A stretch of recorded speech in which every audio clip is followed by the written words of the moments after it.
जनता से कभी भ्रष्टाचार के खिलाफ लड़ने का वादा करने वाले आम आदमी पार्टी के नेता अरविंद केजरीवाल ने दिल्ली की सत्ता तो हासिल कर ली, मगर अब कट्टर ईमानदारी का ढोल पीटने वाली आम आदमी पार्टी की सरकार में मंत्री रहे दो नेताओं को आज जेल की हवा खानी पड़ रही है। स्वास्थ्य मंत्री रहे सत्येंद्र जैन तो पिछले कई महीनों से जेल की सलाखों के पीछे हैं, तो वहीं डिप्टी सीएम रहे मनीष सिसोदिया भी फरवरी में जेल की सलाखों के पीछे गए तो आज तक बाहर नहीं आ सके। और अब तो कोर्ट ने भी उनके खिलाफ सख्त टिप्पणी करते हुए कह दिया कि दिल्ली शराब घोटाले के मास्टरमाइंड मनीष सिसोदिया ही हैं और उन्हें रिश्वत के 90 से 100 करोड़ रुपए मिलने वाले थे।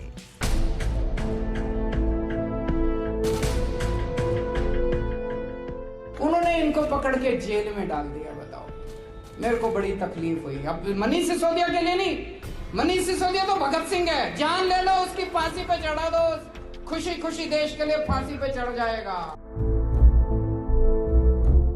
दिल्ली शराब घोटाले के आरोप में जेल में बंद आम आदमी पार्टी के विधायक और पूर्व डिप्टी सीएम मनीष सिसोदिया की मुश्किलें कम होने का नाम ही नहीं ले रही। फरवरी से ही जेल की सलाखों के पीछे गए सिसोदिया की जमानत याचिका एक बार फिर दिल्ली की राउज एवेन्यू कोर्ट ने खारिज कर दी, जिसकी वजह से अब वो 17 अप्रैल तक न्यायिक हिरासत में रहेंगे। यानी कोर्ट से सिसोदिया को जहां बड़ा झटका लगा है, तो वहीं शराब घोटाला मामले में कोर्ट ने बेहद सख्त टिप्पणी भी की है। 34 पेज के अपने आदेश में कोर्ट के स्पेशल जज एम.के. नागपाल ने कहा, सिसोदिया ही दिल्ली शराब घोटाले के मास्टरमाइंड है। उन्हें रिश्वत के तौर पर 90 से 100 करोड़ रुपए मिलने थे। आपराधिक षड्यंत्र में सिसोदिया ने ही एक्टिव रोल अदा किया। सारे सबूत आम आदमी पार्टी के नेता के खिलाफ हैं। वो साफ तौर पर इशारा कर रहे हैं कि सिसोदिया करप्शन में पूरी तरह से शामिल थे। सिसोदिया को गिरफ्तार करके सीबीआई ने कोई गुनाह नहीं किया है। न तो सीबीआई ने सुप्रीम कोर्ट के किसी आदेश की अवहेलना की है और न ही हाई कोर्ट की। सीबीआई ने सिसोदिया को तभी गिरफ्तार किया जब एजेंसी को लगा कि ये बेहद जरूरी था। वो सिसोदिया को छोड़ने नहीं जा रही है। उसे लगा कि सिसोदिया को जमानत मिली तो वो बाहर जाकर खेल कर सकते हैं। वो सबूतों से छेड़छाड़ करने के साथ मामले से जुड़ी अहम कड़ियों को पूरी तरह से प्रभावित कर सकते हैं। कोर्ट आप नेता मनीष सिसोदिया पर टिप्पणी करते हुए यहाँ तक कह रही है कि वो 26 फरवरी को अरेस्ट हुए थे। अभी तक सीबीआई ने मामले की जांच पूरी नहीं की है, लिहाजा उन्हें नहीं छोड़ा जा सकता। कोर्ट की टिप्पणी आम आदमी पार्टी के उस नेता के खिलाफ है जिन्हें सीएम केजरीवाल घूम घूम कर भगत सिंह बताते फिर रहे थे। कोई अगर पढ़े लिखे प्रधानमंत्री होते तो मेरे को फोन करते, कहते अरविंद जी पार्टीबाजी छोड़ो, आप ये मनीष सिसोदिया को मेरे को दे दो, मैं इसको देश का शिक्षा मंत्री बनाऊंगा। बोलते कि नहीं बोलते? उन्होंने इनको पकड़ के जेल में डाल दिया। बताओ, मेरे को बड़ी तकलीफ हुई। अब मनीष सिसोदिया के लिए नहीं, मनीष सिसोदिया तो भगत सिंह है, जान ले लो उसकी फांसी पे चढ़ा दो, खुशी खुशी देश के लिए फांसी पे चढ़ जाएगा। मनीष सिसोदिया की तुलना देश के महान क्रांतिकारी भगत सिंह से करने वाले सीएम केजरीवाल ने उन्हें बचाने के लिए कुछ इसी तरह से भाषणों की बाजीगरी की और इस मुद्दे पर खूब राजनीति की। लेकिन इसके बावजूद सिसोदिया को सीबीआई के चंगुल से नहीं बचा सके और आज भी डिप्टी सीएम रहे मनीष सिसोदिया जेल में रहने को मजबूर हैं। उन्हें जमानत मिलना तो छोड़िए, कोर्ट तो यहाँ तक कह रही है कि सीबीआई ने सिसोदिया को गिरफ्तार करके कोई गुनाह नहीं किया है। सिसोदिया ही दिल्ली शराब घोटाले के मास्टरमाइंड है। सिसोदिया पर आरोप, मनीष सिसोदिया जिस शराब घोटाले में बंद है वो दिल्ली सरकार की नई शराब नीति से जुड़ी है। दिल्ली सरकार ने दरअसल 17 नवंबर 2021 को नई एक्साइज पॉलिसी लागू की थी। दिल्ली सरकार ने इस नीति के लागू होने के बाद राजस्व में इजाफे के साथ ही माफिया राज खत्म करने का तर्क दिया था, लेकिन हुआ ठीक उल्टा। दिल्ली सरकार को राजस्व का नुकसान हुआ। दिल्ली के तत्कालीन मुख्य सचिव ने जुलाई 2022 में एलजीबीके सक्सेना को रिपोर्ट सौंपी थी, जिसमें मनीष सिसोदिया पर शराब कारोबारियों को अनुचित लाभ पहुंचाने का आरोप लगा गया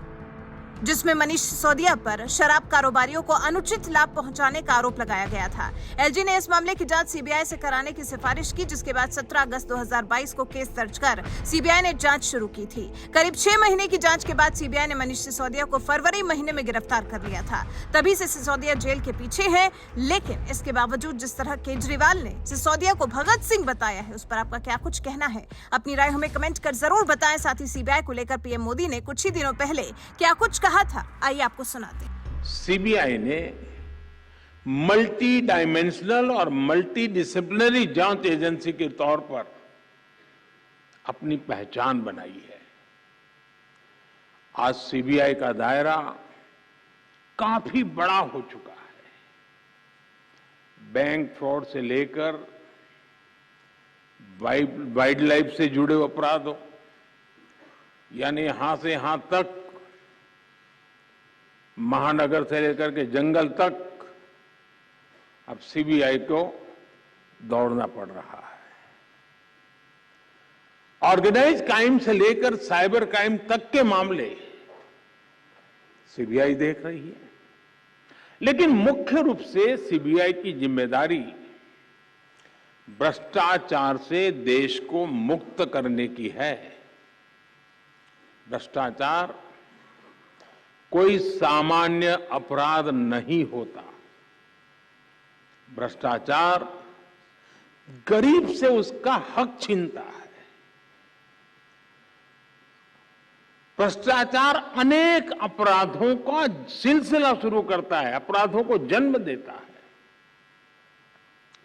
भ्रष्टाचार लोकतंत्र और न्याय के रास्ते में सबसे बड़ा रोड़ा होता है।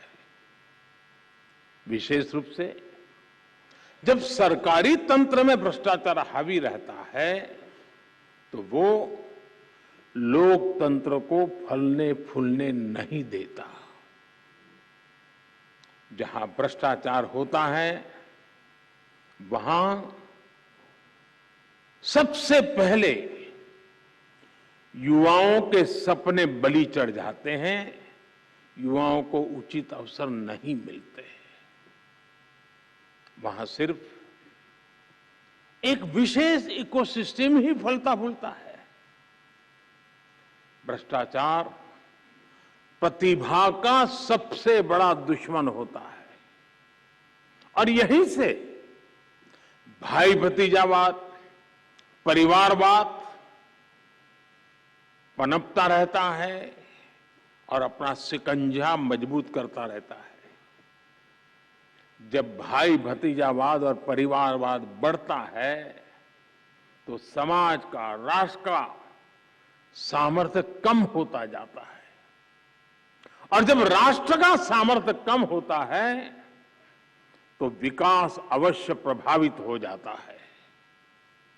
दुर्भाग्य से गुलामी के कालखंड से करप्शन की एक लेगेसी हमें मिली है, लेकिन दुख इस बात का है कि आजादी के बाद के अनेकों दशकों तक इस लेगेसी को हटाने के बजाय किसी न किसी रूप में कुछ लोग उसको सशक्त करते गए। साथियों, आप याद कीजिए 10 वर्ष पहले जब आप गोल्डन जुबिली मना रहे थे तब देश में क्या स्थिति थी?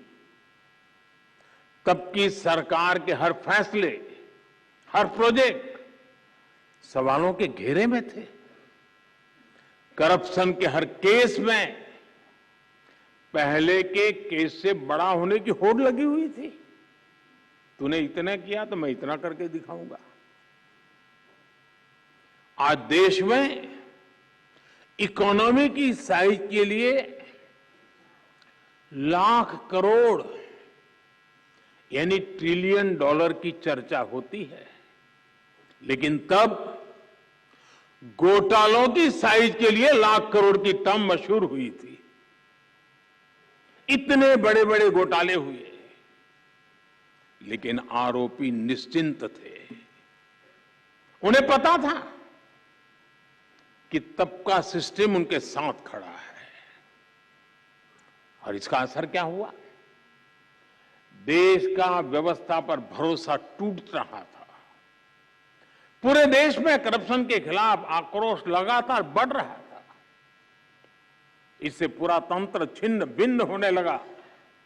लोग फैसला लेने से बचने लगे।